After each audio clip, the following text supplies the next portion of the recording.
శ్రీమాత్రే నమ. జయ గురు దత్తాత్రేయ నమ.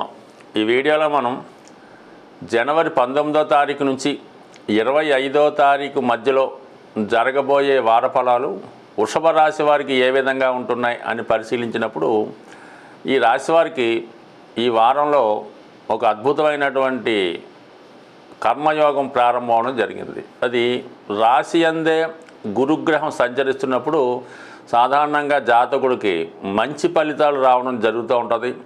వ్యక్తిగతంగా జాతకుడు నిజాయితీగా ఉండే ప్రయత్నం చేస్తూ ఉంటాడు. ఏదైనా ఒక పని చేసే ముందు మంచి చెడు ఆలోచించి మంచి కార్యక్రమాలకి ఎక్కువ ప్రయత్నం చేయడం జరుగుతూ ఉంటుంది. మరి ఈ రాశి యందు గురుగ్రహం ఉండడం వలన ఇదే రాశిలో ఉన్నటువంటి వ్యవసాయదారులకి, పాడి పరిశ్రమ వారికి, ఆర్థిక రంగం, ఫైనాన్స్ రంగంలో ఉన్న వాళ్ళకి చాలా వరకు ఒక గొప్ప అభివృద్ధి రావడం జరుగుతూ ఉంటుంది. వాళ్ళ యొక్క ఉత్పత్తి పెరగడం వల్ల వ్యాపారంలో ఉన్నవారికి కానీ, ఉద్యోగంలో ఉన్నవారికి కానీ చాలా వరకు ఆర్థిక స్థితి మెరుగుపడుతుంది. అలాగే సంఘంలో వ్యక్తిగతంగా మీ యొక్క హోదా కూడా పెరిగే అవకాశం ఉంది. ఇక రాష్ట్రాధిపతిగా ఉన్నటువంటి శుక్రుడు దశమ స్థానంలో ఉండి దశమాధిపతితో కలిసి ఉండడం వల్ల ఇది జాతకుల యొక్క నూతన ఉద్యోగ ప్రయత్నాలు చాలా వరకు ఫలించే అవకాశం ఉంది. ఇది ఈ రాశిలో ఉన్నవారు ఏదైనా కొత్తగా వ్యాపారం ప్రారంభిద్దాం అనుకున్న వాళ్ళకి ఈ గ్రహస్థితి చాలా అనుకూలంగా ఉంది. ఒక విధంగా మీరు వ్యాపారం ప్రారంభించడానికి కావాల్సినటువంటి ధనం కూడా ఆర్థిక సంస్థల ద్వారా లభిస్తుంది. వృత్తిపరంగా మీ యొక్క ప్రావీణ్యత, మీలో ఉన్నటువంటి టాలెంట్ ఉపయోగించుకొని అటు ఉద్యోగంలో కొత్త ఉద్యోగం ప్రవేశించవచ్చు, లేదా వ్యాపార పరంగా అభివృద్ధి చేసుకోవచ్చు. కొన్ని సందర్భాల్లో ఉద్యోగం చేస్తూ కూడా మీరు ఏదైనా అదనంగా ఆదాయం కొరకు వ్యవసాయానికి సంబంధించినటువంటి వృత్తులంటే చేపట్టడం వల్ల ఆదాయం లభించే అవకాశం ఉంది. ఫైనాన్స్ సంబంధించిన విషయాల్లో కూడా చాలా అనుకూలత ఉంది. ఇది ఆటోమొబైల్ రంగంలో వారికి కూడా అనుకూలించే అవకాశం ఉంది. ముఖ్యంగా ఈ రాశిలో ఉన్నటువంటి స్త్రీలకి ఖచ్చితంగా ఏదైనా నూతన ఉద్యోగ ప్రయత్నాలు ఫలించే అవకాశం ఉంది. అలాగే వ్యక్తిగతంగా పారిశ్రామిక రంగంలో కానీ, వ్యాపార రంగంలో ఉన్నటువంటి స్త్రీలకి ఈ గ్రహస్థితి అనుకూలిస్తూ ఉంది. ముఖ్యంగా స్త్రీలకి ఈ బ్యూటీ సంబంధించినవి, గోల్డ్ సంబంధించినవి, బొటిక్ సంబంధించిన వృత్తుల్లో నైపుణ్యం సాధించడం కానీ, దానికి సంబంధించిన వ్యాపారాలు ప్రారంభించుకోవడం వల్ల అనుకూలత ఏర్పడే అవకాశం ఉంది. ఇంకా అలాగే ముఖ్యంగా ఏ పని చేయాలన్నా, ఏ పని చేపట్టాలన్నా అటు కుటుంబ సభ్యుల సహకారం ఉండాలి, అలాగే ఆర్థిక సహకారం ఉండాలి. కాబట్టి దానికి అనుగుణంగా ధనాధిపతిగా ఉన్నటువంటి బుధుడు అష్టమ స్థానంలో సంచరించడం వల్ల మీకు ఆకస్మిక ధనలాభం రావడం కానీ, లేదా మీకు ఏదైనా చిట్ ఫండ్స్ ద్వారా కానీ, ఇన్సూరెన్స్ ద్వారా కానీ, లేదా మీ పుట్టింటి వారి యొక్క సభ్యుల సహకారంతో కానీ మీ యొక్క ఆర్థిక అవసరాలకు, అలాగే వ్యాపార అవసరాలకు, కుటుంబ అవసరాలకు తగినటువంటి ధనం సమకూరే అవకాశం చాలా బలంగా ఉండడం జరిగింది. ఇక భాగ్యస్థానంలో రవిగ్రహ సంచారం మీ యొక్క తండ్రి గారి యొక్క ఇన్ఫ్లుయెన్స్ మీ యొక్క వృత్తిపరమైన అభివృద్ధికి కారణమవుతుంది. అలాగే మీ యొక్క సంతానం యొక్క అభివృద్ధి మీకు ఆనందదాయకంగా ఉండే అవకాశం ఉంది. అంటే మొత్తం మీద ఈ వారంలో అటు మీ సంతానానికి కానీ, లేదా మీ తండ్రి గారికి కానీ, వ్యక్తిగతంగా మీరు ఏదైనా ఒక పదవిలో ఉంటే మొత్తం మీద మీ యొక్క కుటుంబ ప్రతిష్టత పెరుగుతుంది. అనూహ్యంగా ఒకరికి మంచి హోదా లభించే అవకాశం ఉంది. ఓవరాల్గా మరి గ్రహాలు స్థితి మీకు ముఖ్యంగా ఈ వృషభ రాశి వారికి అనుకూలమైనటువంటి గ్రహాలైనటువంటి బుధ, శుక్ర, శని గ్రహాలు అనుకూలతగా ఉండడం, మరి గురువు రాశిలో ఉన్నప్పుడు ఎలా ఉంటుందంటే ప్రతి విషయాన్ని కూడా, ఏ పని చేపట్టినా కూడా జాతకుడికి అనుకూలంగా మారి దానితో పాటు దైవ బలం కూడా తోడవడం వల్ల జాతకుడు ఉన్నత స్థాయి విలువలు సాధించే అవకాశం ఉంది. లాభస్థానంలో ఉన్నటువంటి రాహుగ్రహం కూడా మీకు అటు విదేశ మిత్రుల నుంచి కానీ, విదేశ సంస్థల నుంచి కానీ, పెద్ద బడా పారిశ్రామికవేత్తల సహకారం మీకు సంపూర్ణంగా లభించే అవకాశం ఉంటుంది. అలాగే విదేశంలో ఉన్నటువంటి స్నేహితులు మీ యొక్క అభివృద్ధికి చాలా వరకు కారణం అవుతూ ఉంటారు. అయితే ఈ సందర్భంలో ఫైనాన్స్ విషయంలో మాత్రం జాగ్రత్తగా ప్లాన్ చేసుకోవాల్సి ఉంటుంది. ఏదైనా అప్పు తెచ్చినంత సులువుగా అప్పు తీర్చడం కష్టమవుతుంటుంది. కాబట్టి దాని మీద ఒక దృష్టి పెట్టడం మంచిది. చాలా వరకు షేర్ మార్కెట్టు, స్పెక్యులేషను, పేకాట, జోదం వాటికి దూరంగా ఉంటే ఈ రాశి వారికి వారం అంతా కూడా మిగతా గ్రహాల అనుకూలంగా ఉంటుంది. అలాగే ఈ వారం అంతా కూడా ఈ రాశి వారికి సంపూర్ణంగా కుటుంబ సభ్యులు, అలాగే స్త్రీల యొక్క సహకారం హ్యాపీగా, సంతోషంగా ఉండే అవకాశం ఉంది. చాలా వరకు ఈ గోచార ఫలితాలని చూస్తున్నవారు, దాన్ని ఫాలో అవుతున్న వారికి మనం చెప్పినటువంటి విషయాలు చాలా వరకు జరగవచ్చు, జరగకపోవచ్చు. దానికి కేవలం మీ యొక్క గోచారమే కాకుండా మీ గృహంలో, అంటే మీరు నివసిస్తున్నటువంటి గృహంలో, అది అద్దిల్లైనా సొంతిల్లైనా కొన్ని వాస్తుపరమైనటువంటి ఇబ్బందుల వల్ల అయితే అవ్వచ్చు.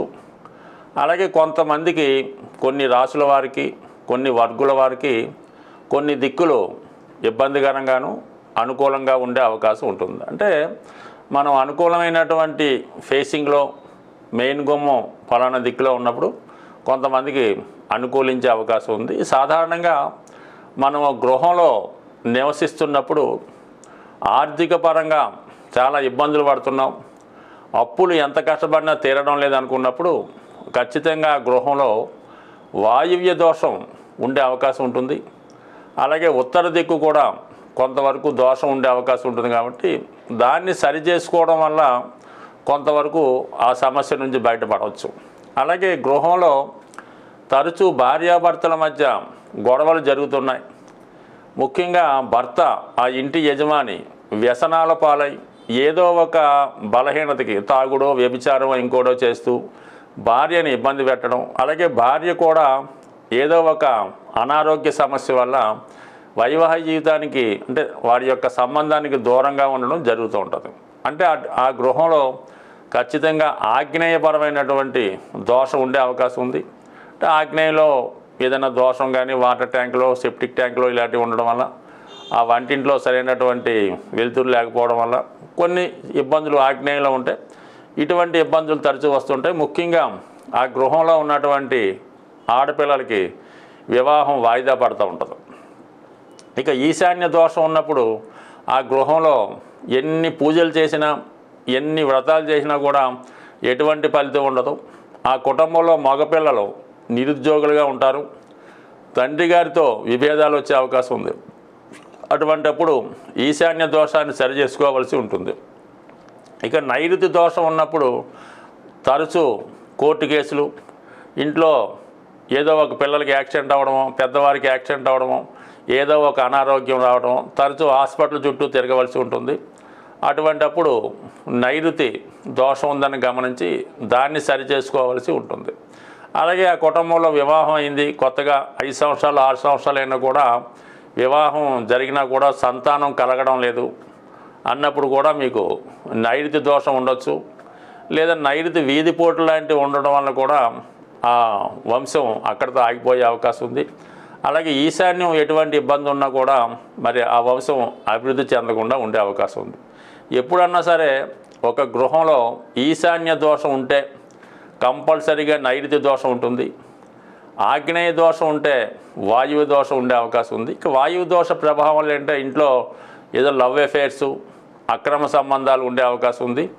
అలాగే ఈశాన్యం దోషం వల్ల ఆ ఇంట్లో ప్రథమ సంతానం మీద, ఆగ్నేయ దోషం వల్ల ద్వితీయ సంతానం మీద, వాయువు దోషం ఉంటే తృతీయ సంతానం మీద ఎక్కువగా ప్రభావం చూపించే అవకాశం ఉంది.